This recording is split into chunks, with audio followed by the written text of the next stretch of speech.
যশোরের বেনাপোল সীমান্ত থেকে সাবু হোসেন, সাকিব হোসেন ও জাহাঙ্গীর হোসেন নামে ৩ জনের মরদেহ উদ্ধার করেছে পুলিশ। বুধবার ভোরে উপজেলার পাঁচভুলাট ও পুটখালী সীমান্তের ইছামতি নদীর কাছ থেকে লাশ দুটি উদ্ধার করে শার্শা থানা ও বেনাপোল পোর্ট থানা পুলিশ। পুলিশ বলছে, নিহতদের শরীরে অসংখ্য আঘাতের চিহ্ন রয়েছে।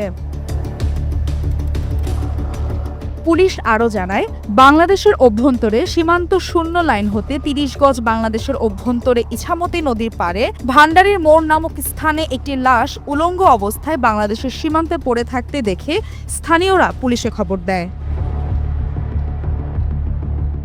অপরদিকে ১৭ ডিসেম্বর দিবাগত রাত ১টা ৩০ বেনাপোল পোর্ট থানাধীন দিঘির পাড় গ্রামের মৃত আরিফ হোসেনের ছেলে সাবু হোসেন ভিকটিম নিজে আহত অবস্থায় নাসিরের আমবাগানে আসলে স্থানীয় লোকজন তার বাড়িতে ফোন করে খবর দিলে তার মা এবং বউ গিয়ে তাকে ভোর ৪টার সময় নিজ বাড়িতে নিয়ে আসে। পরে সাবু পানি খেতে চাইলে পানি খাওয়ার পরই মৃত্যুর কোলে ঢলে পড়ে।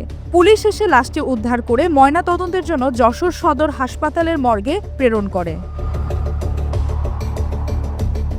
এদিকে বেলা ৩টার দিকে ইছামতি নদীতে সাকিব হোসেনের মৃতদেহ ভেসে উঠলে এলাকাবাসী বিজিবিকে খবর দিলে শার্শা থানা পুলিশ ঘটনাস্থল থেকে তার লাশ উদ্ধার করে ময়নাতদন্তের জন্য যশোর জেনারেল হাসপাতাল মর্গে প্রেরণ করে। শার্শা থানার ওসি আমির আব্বাস জানান, ঘটনার বিষয়টি নিশ্চিত করে জানান, কিভাবে তাদের মৃত্যু হলো আমরা তদন্ত করছি। লাশ তদন্তের জন্য মর্গে পাঠানো হয়েছে। পরবর্তীতে হয়তো মৃত্যুর কারণ জানতে পারবো বলে তিনি জানান। বিজিবি টিম সহ লাশ উপরে তোলা হয় এবং পরবর্তীতে সুরতহাল প্রস্তুত করে ময়নাতদন্তের জন্য প্রেরণ করা হয়।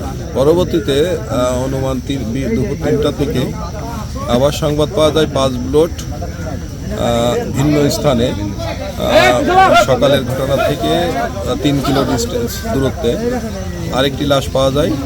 সেখানে আমি সহ এবং জরুরি ডিউটির অফিসার সহ আসি। এসে বিজিবি সদস্য এবং স্থানীয় জনগণের সহায়তায় আমরা লাশ তুলে সুরতহাল প্রস্তুত করে ময়নাতদন্তের জন্য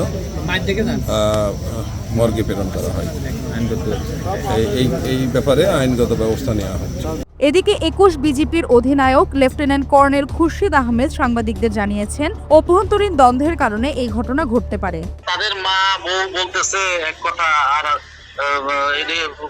শরীরে কোনো গুলির চিহ্ন নাই, একটা আঘাতের চিহ্ন আছে, আবার ও বাড়িতে যে মারা গেছে, নিজেরা মারামারি করছে নাকি ওরা মারছে, এটা তো আমি কনফার্ম না।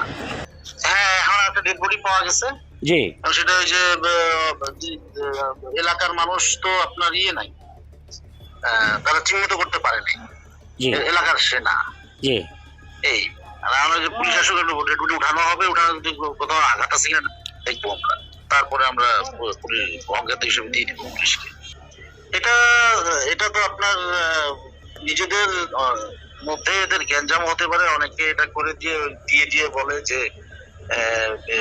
তাদের কর্তৃক মারা হয়েছে বা হয়েছে এরকম বলে, কিন্তু আসলে অরিজিনাল সত্যতাটা কি এটা তো তদন্ত সাপেক্ষ। এসিটিভি ডিজিটাল।